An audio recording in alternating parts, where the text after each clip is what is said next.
क्या आपने कभी एक ऐसी महिला के बारे में सुना है जो थी तो एक साधारण नारी, परंतु अपने कर्मों की वजह से वो आज उत्तराखंड में देवी के रूप में पूजी जाती है?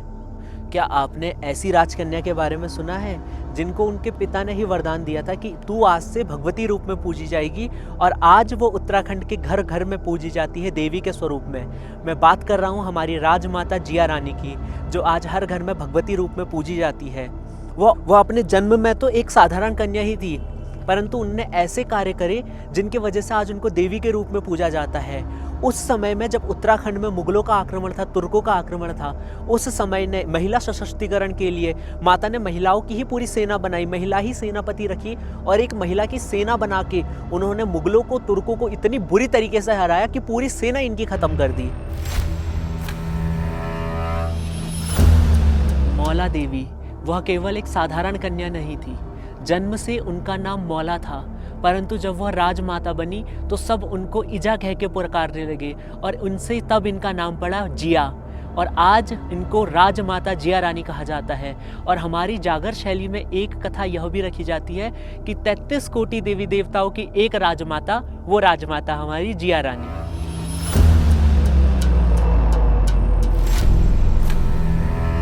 ने सत करा तो उनका नाम सतवंती पड़ा, धर्म से चली तो धर्मावंती पड़ा, नीमावंती पड़ा।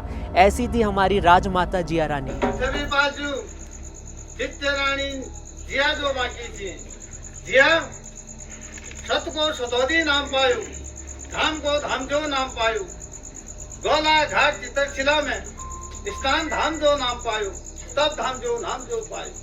तो आज हम आपको कथा बताएंगे कत्यूरी राजवंश की राजमाता जिया रानी के बारे में, कि क्या उनका इतिहास था, मौला देवी एक साधारण कन्या से राजमाता बनने का, और राजमाता बनने से कुल भगवती बनने का सफ़र उनका कैसा था, उन्होंने क्या क्या अपने जीवन में संघर्ष करा। आज मैं आप सब लोगों के मध्य यह बात रखूंगा। मौला देवी वो केवल एक राजकन्या ही नहीं थी, अपितु राजमाता भी थी, और उन्होंने स्त्रियों के सम्मान को इतना बढ़ाया कि आज कत्यूरी राजा कोई भी अगर अवतार ले, या कत्यूरों में कोई भी देवी देवता अवतार ले, तो वो भी पहला वचन उनके मुख से निकलता है जय जिया। तो उन्होंने स्त्रियों के सम्मान को इतना बढ़ाया कि पूरे राजवंश में कितना ही बड़ा राजा क्यों ना हो, आज उनके नाम का जयकारा लगाता है और कहता है जय जिया जय गुरु।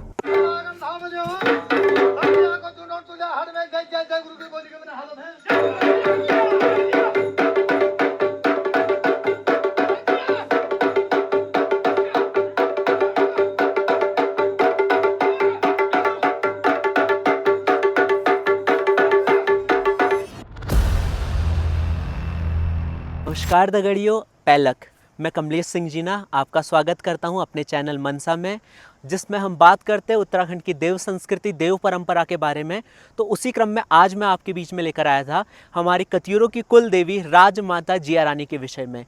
उनके विषय में आज मैं आपको पूरा इतिहास बताऊंगा, मौला देवी से राजमाता बनने का और राजमाता से कुल भगवती बनने का उनका सफ़र कैसे रहा, उनने क्या क्या अपने जीवन में कष्ट करे, और ये भी बताऊंगा कि आज की वर्तमान युग की महिलाएं हमारी राजमाता से क्या क्या शिक्षा ले सकती है। क्योंकि हमारी कुमाऊं यूनिवर्सिटी ने एक पहल यह भी करी थी कि उनने महिला अध्ययन केंद्र का नाम राजमाता जिया रानी के उससे रखा था।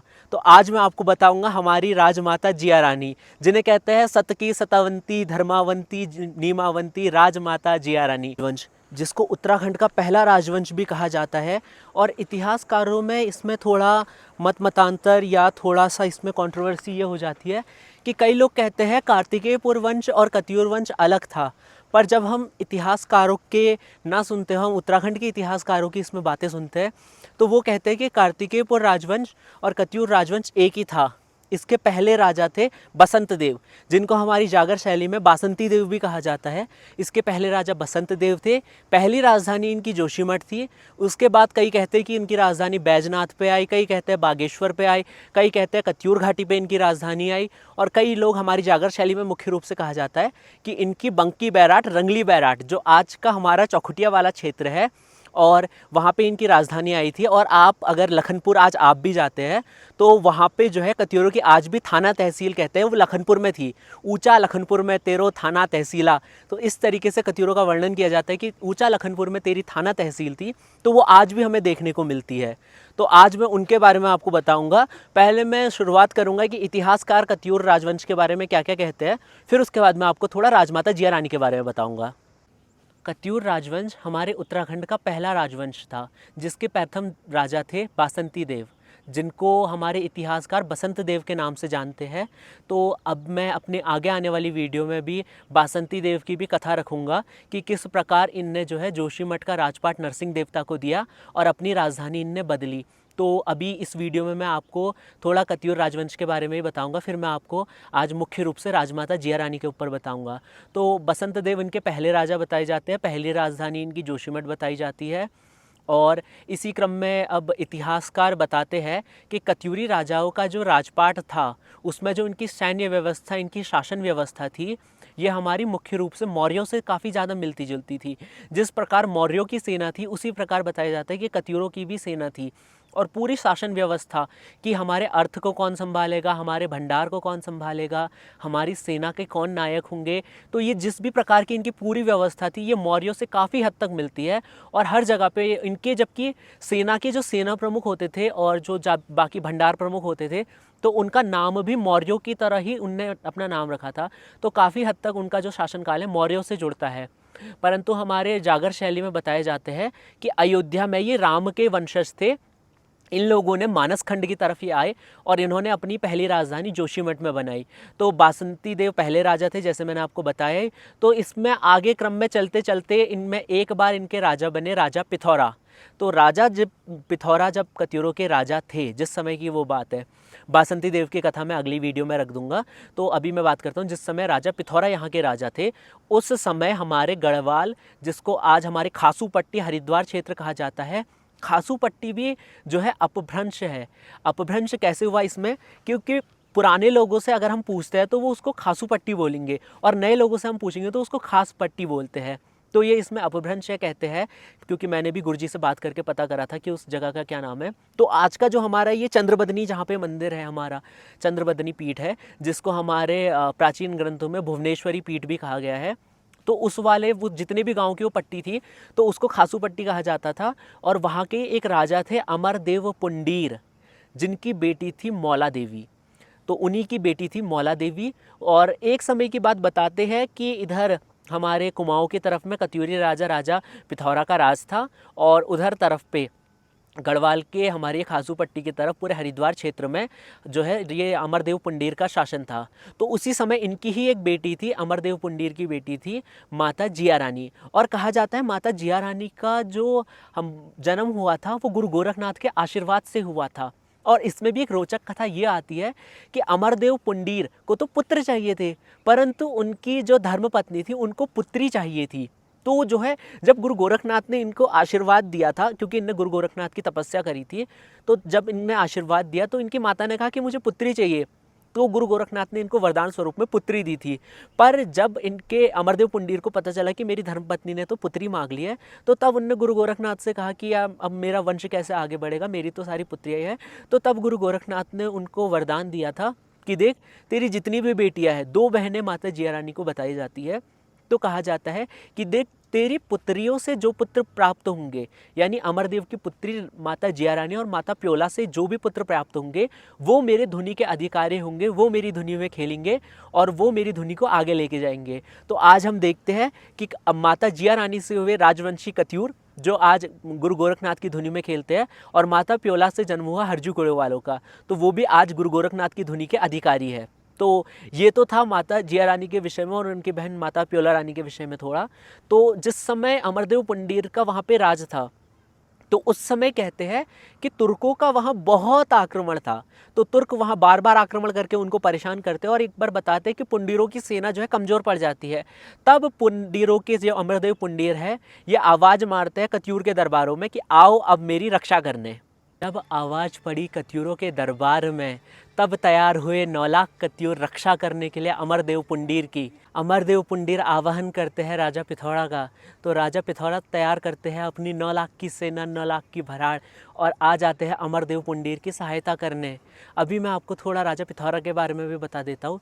यह कत्यूरों में बहुत अच्छे राजा थे, इनका शासनकाल बहुत सुंदर चला, और कहा जाता है कि आज का हमारा जो पिथौरागढ़ है वह नाम ही राजा पिथौरा से ही पड़ा था। राजा पिथौरा का गढ़ होने के कारण उसको आज जो है पिथौरागढ़ कहा जाता है। तो ये थोड़ा राजा पिथौरा के बारे में था। तो वो सहायता करने जाते हैं अमरदेव पुंडीर की, और जिस समय वो उनकी सहायता करते हैं तो बताते हैं उनका युद्ध कौशल में वो इतने पारंगत थे, वह मुग़लों की सेना को वहाँ से खदेड़ के भगा देते हैं। मुग़ल तुर्कों की जो भी सेना होती है उनको अमरदेव पुंडीर के शासन से खदेड़ के वो भगा देते हैं, और अपना वहाँ पे जो है उनको बिल्कुल मुक्त कर देते हैं। जो भी मुग़ल उनको परेशान कर रहे थे वो सबको वहाँ से मार के खदेड़ देते हैं। तो जब अमरदेव पुंडीर के शासन को मुक्त कर दिया जाता है मुग़ल पठानों से, तब राजा पिथौरा जो है उनके दरबार में जाते हैं। तो अमरदेव पुंडीर तब उनका बहुत धन्यवाद करते हैं कि आपने जो है हमारी बहुत ज़्यादा सहायता करी, और हमें जो है ये तुर्कों के आक्रमण से, ये मुग़लों के आक्रमण से जो है आपने हमें मुक्त करा। तो तब जो है राजा अमरदेव पुंडीर उनके पराक्रम से, उनके युद्ध कौशल से जो है बहुत प्रसन्न होते हैं। तो जब उनसे प्रसन्न होते हैं तो तब उनसे कहते हैं कि बताइए आपको उपहार स्वरूप में क्या चाहिए करके। तो तब जो है हमारे जो राजा अमरदेव पुंडीर थे वो उनको पूछते हैं ऐसा। तो तब जो है राजा पिथौरा कहते हैं कि मुझे आपकी छोटी कन्या जो मौला देवी है उनका हाथ चाहिए था। तो उनको विवाह के लिए वो प्रस्तावित कर देते हैं। तो तब जो है राजा कहते हैं ठीक है, आप मेरी छोटी कन्या से जो है विवाह कर लीजिएगा। तो अभी मैं आपको थोड़ा हमारी मौला देवी के विषय में बता देता हूँ। ये थी युद्ध कौशल में पारंगत थी, इनको घुड़सवारी, तलवारबाजी, धनुर्धर विद्या, सभी विद्याओं में जो है यह पारंगत थी। और युद्ध कौशल में इन्होंने ये इतनी पारंगत थी कि इन्होंने एक सेना महिलाओं की ही बनाई थी, जिसमें सेना नायक से लेके सभी सेनाओं से लेके सभी युद्ध करने वाली, इन्होंने ना केवल सेना बनाई थी अपितु जितनी भी महिलाएं थी उन सभी को युद्ध करना भी इन्होंने ही सिखाया था। धनुर्विद्या इन्होंने सिखाई थी, घुड़सवारी इन्होंने सिखाई थी। तो इन सभी महिलाओं को, गांव की लोकल महिलाओं को इन्होंने जो है ये सारी युद्ध कौशल सिखाया था। और उसके बाद बहुत ही एक विशाल सेना बनाई थी। और कहा जाता है जिस समय तुर्कों से अमरदेव पुंडीर की युद्ध होता है तो उस समय मौला देवी अपनी महिलाओं के साथ ही लेके इनकी एक टुकड़ी को पूरी ध्वस्त कर देती है, हर एक सैनिक को जो है मौत के घाट उतार देती है। तो इस तरीके से उनका युद्ध पराक्रम था। और हमारी माता मौला देवी एग्जाम्पल है आज की महिलाओं का कि किस तरीके से एक नारी जो है वह अपने युद्ध पराक्रम कौशल को भी दिखा सकती है। एक नारी के शौर्यता का वह बहुत अच्छा सा उदाहरण है, बहुत बहुमूल्य उदाहरण है। तो हमें जो है उनके बारे में आजकल किसी लोगों को नहीं पता, ज़्यादा जानकारी नहीं पता। इतिहास के पन्ने में उनका इतिहास मानो दबसा गया है। लोग उनके बारे में ना जानना चाहते हैं और ना लोग उनके बारे में ज़्यादा बता पाते हैं। परंतु मेरे चैनल्स के माध्यम से यह एक कोशिश होगी कि आप सभी लोग उन इतिहास को जानें जिनको इतिहासकारों ने या तो दबा दिया है या तो हमारे बाहरी आक्रमणताओं के कारण वह जो है इतिहास हमारा दब गया है। तो इस तरीके से हमारी जो मौला देवी थी युद्ध कौशल में इतनी अधिक पारंगत थी। तो जब इनके पिताजी कहते हैं कि आपको, अब उनको तो वचन दे देती कि आप जो है इनसे विवाह कर लीजिएगा, पर जब अपनी बेटी मौला को बताते हैं कि देख मौला, मैंने तेरा विवाह जो है ये हमारे कत्यूरों के राजा पिथौरा से तय कर दिया है करके, तो तब जो है वहाँ पे माता को बहुत ही बुरा सा लग जाता है कि मेरे पिता ने मेरा विवाह तय कर दिया और एक बार मुझसे पूछा भी नहीं। हमारे पहाड़ी में कहते हैं एक आखिर में कह पूछ लेना है, तो इस तरीके से पूछा नहीं तो उनको जो है बहुत बुरा लग जाता है। परंतु जो है वो अपने पिता धर्म के लिए बहुत ही दृढ़ थी। तो उन्होंने कहा पिता की आज्ञा ही परमेश्वर की आज्ञा होती है, पर वो मान जाती है। पर वह एक शर्त रखती कि मैं दहेजी रूप में, दहेजी मतलब कि दहेज, जो विवाह से पूर्व कन्या को जिस उपहार मिलते हैं उसको दहेज कहते हैं। तो वो कहते कि मुझे दहेजी में मैं जो भी कहूँगी आप जो है मुझे वो दे देंगे करके। तो तब हमारे अमरदेव पुंडीर कहते हैं ठीक है चली तू, चली मतलब की बेटी, ठीक है चली तू जशले कह ली मैं तुके वुश दे दियोल करके, कि मतलब ठीक है बेटी तू जो कहेगी मैं तुझे जो है वो दे दूँगा। तो इस तरीके से वो वचन दे देते हैं। तो तब जो है माता मांगना शुरू करती है कि मुझे क्या चाहिए। तो सबसे पहले जो सबसे उनकी अनमोल चीज़ थी, हमारे अमरदेव पुंडीर से हमारी माता मौला मांगती है कि अपने इष्ट नरसिंह देवता को जो है आप मुझे दे दो। तो सबसे पहले तो अपने कुलिष्ट नरसिंह देवता को कह देती है कि नरसिंह देवता मेरी दैजी बन के मेरे साथ आएंगे। तो सबसे पहले तो अपने नरसिंह देवता को ही मांगती है।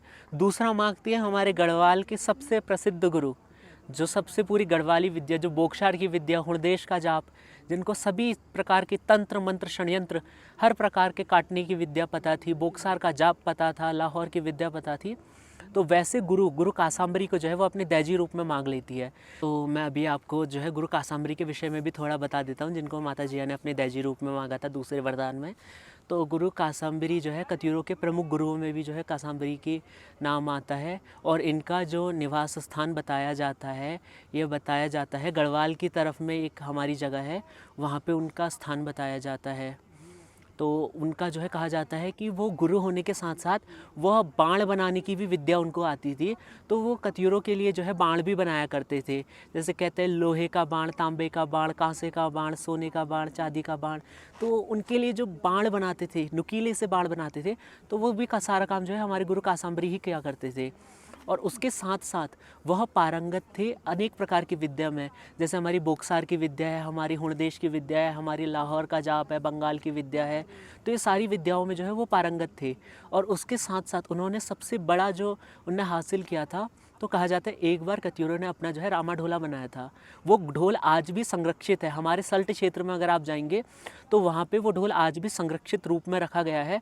और अभी भी कहा जाता है कि उस ढोल को बजाने के लायक अभी तक कोई नहीं है, इसलिए वो जिस तरीके से उसको उसी तरीके से संरक्षित करके रखा गया है, परंतु अभी भी उस ढोल को कोई बजाया नहीं जाता। और कहा जाता है कि जब उस ढोल के लायक अगर किसी ने जन्म लिया तो उस दिन जो है उस ढोल में स्वयं कंपन हो जाएगी, और जिसने जन्म लिया होगा वो उस ढोल का अधिकारी होगा। तो इस प्रकार का ढोल जो है बनाया था कत्यूरों ने, और पूरे हमारे भारत के उत्तराखंड के सभी गुरुओं को आह्वान किया था कि जो भी धर्मिया दास, जो भी औजी इस ढोल को बजा के जो है गाथा लगाएगा, उसका जो है उसको हम अपने कुलगुरु के रूप में स्थापित कर लेंगे करके, कि वही हमारा कुलगुरु होगा जो इस ढोल को बजाने लायक होगा। तो कहते हैं अनेक प्रकार के गुरु आए तो कोई उसको नहीं बजाया। तो कहते हैं कई समय तक जो है उस ढोल को ऐसे ही रख दिया गया, कोई क्योंकि उसको बजाने वाला ही नहीं मिल पाया। तो कहते हैं जब ये कत्यूरों को पता चला कि गुरु कासांबरी नाम के गुरु है, वो भी बहुत वो है, तो तब वो उनको न्यौत करते हैं कि गुरु कासांबरी आप आइए और हमारे इस रामा ढोला को बजाइए करके। तो कहते हैं कि तब गुरु कासांबरी उनके न्यौत करने पे वहाँ आए थे, और उन्होंने जो है उनका रूप का विजय सार बजाया था। तो तब उनके निमंत्रण को सुन के गुरु कासांबरी आते हैं उनकी सभा में, और तब उस ढोल को वो पकड़ते हैं, अपने कंधे में टांगते हैं, और इतने मधुर स्वर में उसको बजाते हैं कि कहा जाता है कि तेरे रूप को विजय सार सुनबे हम बड़ी खुश है गो, बड़ा आनंद है गो गुरु। इस तरीके से कत्यूर उनके अनेक प्रकार से उनकी तारीफ़ करते कि गुरु आपने इस ढोल को, जिस ढोल को कोई उठा नहीं पा रहा था, कोई इसकी जो है ताल पे हाथ नहीं रख पा रहा था, उस ढोल को आपने इतनी सुंदरता से बजाया कि हमें बड़ा खुश हो गया, हम बड़े आनंदित हो गए। तो तब जो है गुरु इस प्रकार का ढोल बजाते, तो तब कत्यूर जो है उनको अपना कुलगुरु के रूप में जो है स्थापित कर देते हैं। तो दूसरे दहेज के रूप में जो है माता जिया ने मांगा था अपना कुल का गुरु, क्योंकि ये गढ़वाल के गुरु थे, और माता जिया ने इनको अपने दहेज रूप में मांग के जो है इनको कत्यूर गुरु बना दिया था। तो कहा जाता है कि ये बने थे कत्यूरों के दूसरे दहेज रूप में। तीसरा जो इनने दहेज मांगा था, इसमें कई बार जो है थोड़ा मतमतांतर निकल जाता है। कई लोग कहते हैं कि उन्होंने जो है अपने भाई मोहरुआ, जो हमारे 7 भाई मोहरुए होते हैं, तो कहते कई लोग कहते हैं कि 7 भाई मोहरों को उनने जो है अपने दहेज में मांगा था, और कई लोग कहते हैं 7 भाई पटियार, तो कहते हैं कई लोग कहते हैं 7 भाई मोहरों को मांगा था, और कई लोग कहते हैं 7 भाई पटियारों को मांगा था। जो इस बात पे थोड़ा मतमतांतर मिल जाता है, परंतु यह चीज़ हमें जो है भली भांति पता है कि 7 भाई उन्होंने अपने दहेज रूप में मांग लिए थे कि ये 7 भाई जो है मेरे साथ दहेज रूप में चलेंगे करके। तो इस प्रकार जो है उन्होंने अपना दहेज मांग लिया था कि क्या क्या उनको जो है दहेज चाहिए, कोई मुझसे मांग लिया है। तो कहते हैं अमरदेव फुंडीर को ये बात जो है दिल में बहुत बुरी लगी, उनको जो है इस बात से बहुत क्रोध आया, और उन्होंने क्रोध में आके जो है माता जिया को श्राप दे दिया, 1 दिन की प्यारी, 2 दिन की प्यारी, तीसरे दिन से रह जाएगी न्यारी। और कहा जाता है यह फल आगे चल के फलीभूत भी हुआ, और तो वो तो मैं अपनी आगे वाली जो मैं आगे आने वाली वीडियोज़ में आपको बताऊंगा कि किस तरीके से उनका यह श्राप जो है फलीभूत हुआ। अभी हम कथा को आगे बढ़ाते हैं। तो कहते हैं कि जब उनके पिता ने उनको यह श्राप दे दिया कि बेटी 1 दिन की प्यारी, 2 दिन की प्यारी, तीसरे दिन से तू रह जाएगी न्यारी, तो तब कहते हैं माता जिया के वहाँ मड़मड़ के नेत्र आ गए। मड़मड़ के नेत्र अगर मैं आपको समझाने आऊँ तो कहते हैं ना कि इंसान रोना तो चाहता है, उसके आंखों से आंसू तो गिर रहे हैं, पर उसकी कोई भी आवाज़ नहीं निकलती। तो इस प्रकार से उन्होंने वहाँ पे जो है अपने मड़मड़ भर के नेत्र छलकाए, तो तब जो है उनके पिता को उन पे दया आ गई। तो जब दया आई तो तब उनके पिता ने उनको वरदान दिया कि बेटी मैं तुझे श्राप तो दे रहा हूँ कि तू रह जाएगी न्यारी की, तू अकेले पड़ जाएगी, पर मैं तुझे आज एक वरदान भी देता हूँ कि तू कत्यूर कुल में कुल भगवती के रूप से पूजी जाएगी। नंदा देवी का तुझे अवतार माना जाएगा और तू जो है भगवती रूप में पूजी जाएगी। तो इस प्रकार उनके पिता ने ही उनको वरदान दिया था कि तू जो है तुझे आज से भगवती रूप में पूजा जाएगा करके। तो इस प्रकार उनके पिता ने ही उनको वरदान दिया था। तो तब जो है इस प्रकार वहाँ पे सारी वार्ता होती है और इसके बाद जो है हमारे राजा पिथौरा उनको ब्याह करके ले आते हैं रंगली बरैठ में। रंगली बरैठ आज का चौखुटिया क्षेत्र है, जिस तरीके से मैंने आपको बताया, और वहीं पर कत्यूरों का महल, थाना, तहसील सब वहीं पर हुआ करता था। तो राजा पिथौरा उनको ब्याह करके ले आते हैं अपने लखनपुर में और वो बन जाती है कत्यूरों की महारानी। तो ये तो सफ़र था उनके मौला देवी से लेकर एक महारानी बनने के। पर आगे आने वाली वीडियो में आपको बताऊंगा कि उनकी जो है वहाँ पे एक सौतन भी थी गंगा, और उस गंगा के जो है 7 पुत्र थे। तो आगे आने वाली वीडियोस में आपको बताऊंगा कि उनके किस तरीके से उनकी सौतन की लड़ाई होती है, किस प्रकार हमारी राजमाता जिया रानी लखनपुर को छोड़ के हमारे गौली गंगा में अपना वास ले लेती है, किस प्रकार उनके पिता का जो है श्राप फलीभूत होता है, किस प्रकार माता संघर्ष करती है, किस प्रकार वो अपने जो है अपने धर्म के भाई मोहरवा दीवान को बुलाती है, किस तरीके से उनका पुत्र होता है, बिना बाप का उनका बेटा होता है। मामू महादेव कहते हैं कि माता जिया के जो धर्म के भाई थे वो महादेव भी थे। नीलकंठ महादेव को उन्होंने अपना धर्म का भाई बनाया था, और किस प्रकार उन्होंने वरदान से जो है पुत्र राजा धामदेव का किस प्रकार से जन्म हुआ था, यह सब मैं आपको अपनी आगे आने वाली वीडियोज़ में बताऊँगा। और यह भी बताऊँगा कि किस तरीके से जो है धामदेव को राजपाट मिलता है, किस प्रकार से धामदेव का नाम पड़ता है, सतोजी पड़ता है। तो किस आगे आने वाली वीडियो में मैं कत्यूरों के बारे में और भी अधिक इतिहास लेकर आऊँगा, और अधिक से अधिक मैं इनके विषय में जो है आपके समक्ष वीडियोस लेकर आऊँगा। तो आप सभी लोगों से मेरी यही अपील है कि अगर आप इस तरीके का कंटेंट और इस तरीके से उत्तराखंड का इतिहास, उत्तराखंड के देवी देवताओं का इतिहास जानना चाहते हैं तो मेरे इस चैनल मनसा को ज़रूर सपोर्ट कीजिए, ज़रूर सब्सक्राइब कीजिए। और कत्यूरों के बारे में ही या फिर हमारे अन्य उत्तराखंड के अन्य किसी भी देवी देवता के बारे में आपको कथा जाननी है तो आप जो है मुझे कमेंट बॉक्स में भी सजेशन दे सकते हैं कि भैया आप इस वीडियो में बताओ। और उम्मीद करता हूँ आपको वीडियो अच्छी लगी होगी। अगर इस वीडियो में आपको कुछ भी चीज़ें ऐसी लगी जिनका मैं सुधार कर सकता हूँ तो आप वो चीज़ मुझे ज़रूर बताइए। आप सभी लोगों ने एंड तक इस वीडियो को देखा, इसके लिए बहुत बहुत धन्यवाद आप सभी लोगों का। एक लास्ट रिक्वेस्ट मेरी आपसे ये भी रहेगी कि अगर आप भी कत्यूरवंशी है और आपको भी यह कथा अच्छी लगी तो एक बार इस कमेंट बॉक्स में जय गुरु जय जिया ज़रूर लिख दीजिएगा। आप सभी लोगों का बहुत बहुत धन्यवाद।